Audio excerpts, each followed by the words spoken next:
Hello student, जैसे उपयोजित लेखन आपको आने वाला है पेपर में 4 मार्क्स के लिए आएगा। पत्र लेखन, निबंध लेखन, कहानी लेखन, अपठित गद्यांश।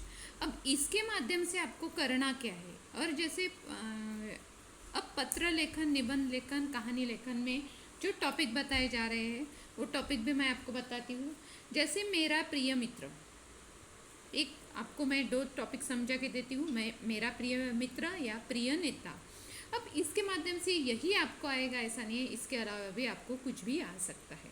अब मेरा प्रिय मित्र, ये 2 टॉपिक तो मैं आपको निबंध लेखन के समझा के दे रही हूँ। साथ में आपको क्या करना है, इसके अलावा भी आपको लिखना आना चाहिए, तो अदर टॉपिक भी आपको पेपर में आ सकता है, पर आपको लिखने की टैग होनी चाहिए, इसलिए ये 2 एग्जाम्पल आपको दे रही हूँ।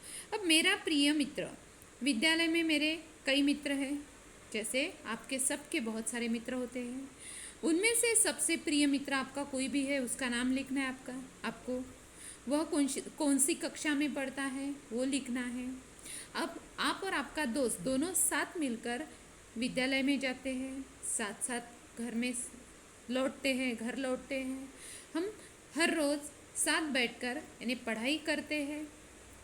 पढ़ाई के साथ साथ अनिल बहुत अच्छा लड़का है।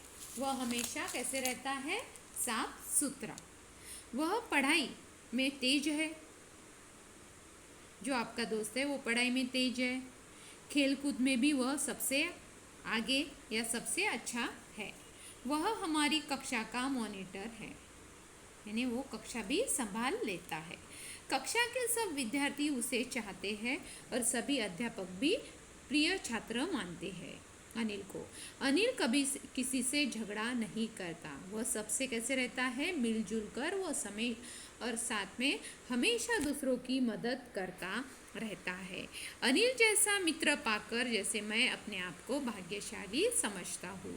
ये आएगा एक निबंध लेखन। अब दूसरा निबंध लेखन, मेरा प्रिय नेता। अब जैसे है यहाँ पे दोनों मेरा प्रिय मित्र और मेरा प्रिय नेता। अब इसमें से ऐसे ही इसके अलावा कोई भी आपको आ सकता है, इसकी मैंने आपको जानकारी दी। अब मेरा प्रिय नेता, महात्मा गांधी मेरे प्रिय नेता है। हम सब आदर और प्रेम से उन्हें क्या कहते हैं, जैसे बापू कहते हैं। अब यहाँ पे प्रिय नेता किसी के जवाहरलाल नेहरू भी यानी जैसे हमारे प्रिय नेता है। जैसे वो हमें जैसे बच्चों से बहुत प्यार करते हैं, वैसे ही अब यहाँ पे है प्रेम से हम उन्हें क्या कहते हैं, बापू। सारा राष्ट्र उन्हें राष्ट्रपिता मानता है। गांधी जी का पूरा नाम क्या है, मोहनदास करमचंद गांधी। उनका जन्म कब हुआ था, 2 अक्टूबर। अब 2 अक्टूबर को, और जैसे जन्म होने के साथ साथ अब 2 अक्टूबर को उनका जन्म हुआ था। 2 अक्टूबर के साथ साथ अब 1869 में गुजरात के पोरबंदर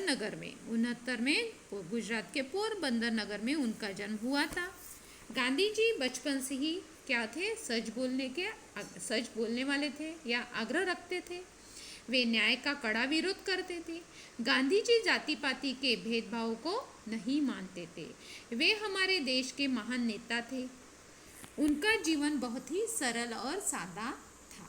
यानी गांधी जी का कैसे, वो महान नेता भी थे और साथ में उनका जीवन कैसे रहते थे, वो जो सादी यानी सादा रहना, साथ में उनके विचार कैसे थे, उच्च विचार। साथ में कैसे है कि गांधी जी की वकालत की पढ़ाई करने के लिए गांधी जी कहाँ गए, इंग्लैंड गए। वहाँ से वकील बनकर वे भारत लौटे। बाद में जैसे दक्षिण अफ्रीका में गए। वहाँ के अंग्रेज़ों का शासन था कि जैसे गोरी सरकार थी, अफ्रीका के मूल निवासी और भारतीयों पर वो बहुत जुल्म करती थी। और गांधी जी ने क्या किया उस समय में कि सत्याग्रह आंदोलन किया। सबको पता है महात्मा गांधी जी ने आंदोलन किया था। उन्होंने लोगों को ये बताया कि जैसे सच्चाई की तरफ यानी जैसे आवाज़ बढ़ानी चाहिए, और लोगों को सच्चाई के लिए जैसे उन्होंने प्रेरित किया। साथ में महात्मा गांधी जी ये भी चाहते थे लोगों को अत्याचार नहीं होना चाहिए, लोगों को अधिकार मिलना चाहिए। बाद में वे भारत आकर उन्होंने क्या किया, सत्य अहिंसा के बल पर अनेक आंदोलन चलाए और भारत को आज़ादी दिलाई। वे हमारे राष्ट्रपिता कहलाते हैं। उन्होंने हमें क्या दिया है, प्रेम, सत्य, एकता का पाठ पढ़ाया है। अब 30 जनवरी को क्या हुआ कि उनका जैसे उनकी मृत्यु हुई, हत्या की गई। तो 30 जनवरी 1900 यानी उनकी हत्या कब हुई, 30 जनवरी 1948 में उनकी हत्या की गई और हत्या हो गई। साथ में आज सारा संसार गांधी जी को याद करता है। ये आएगा आपका निबंध लेखन। 2 निबंध लेखन मैंने आपको समझा के दिए हैं। अब इसके बाद है पत्र लेखन। अब पत्र लेखन है, पत्र लेखन में जैसे एक नमूना मैं आपके सामने सादर कर रही हूँ, प्रस्तुत कर रही हूँ। अब अपने मित्र को मुंबई यानी जैसे मुंबई से आने के लिए पत्र लिखो। अब जैसे आपको पता है एड्रेस रहता है, अब इस लाइन एड्रेस रहेगा तो वो इस साइड में भी लिखा या राइट या लेफ्ट साइड में भी लिखा तो चलेगा। अब प्रिय मित्र जैसे अमित, नमस्ते, तुम बहुत दिनों से तुम्हारा पत्र नहीं आया। मैं समझ रहा हूँ कि तुम अपनी पढ़ाई में व्यस्त हो, क्योंकि कक्षा में प्रथम स्थान प्राप्त करना है। यानी तुम अपनी पढ़ाई में व्यस्त होंगे क्योंकि तुम्हें क्या है, कक्षा में प्रथम स्थान प्राप्त करना है। मेरी द्वितीय सत्रांत परीक्षा की तारीख जो बताई गई है, आपके हिसाब से आप तारीख, आपका जो पेपर आएगा उस दिन की डाल सकते हो। अब पढ़ाई में भी मैं भी पढ़ाई में लगा हूँ, इसलिए मुझे कोई भी पत्र नहीं लिख सका। अब तुम्हारी परीक्षा अप्रैल के दूसरे सप्ताह में समाप्त हो जाएगी। इस वर्ष हम जैसे छुट्टी के लिए कहीं बाहर जाएंगे। मेरी सलाह और आग्रह मानकर तुम अब ग्रीष्मकाल यानी जैसे समर में यानी मुंबई आ जाना। यहाँ मुंबई और आसपास के दर्शनीय स्थलों की सैर करेंगे, मनोरंजन करेंगे। माताओं पिताजी को मेरा प्रणाम व छोटे को यानी जैसे छोटे को प्यार। तुम्हारे आने की प्रतीक्षा और तुम्हारा मित्र जैसे आपका नाम डालना पड़ेगा।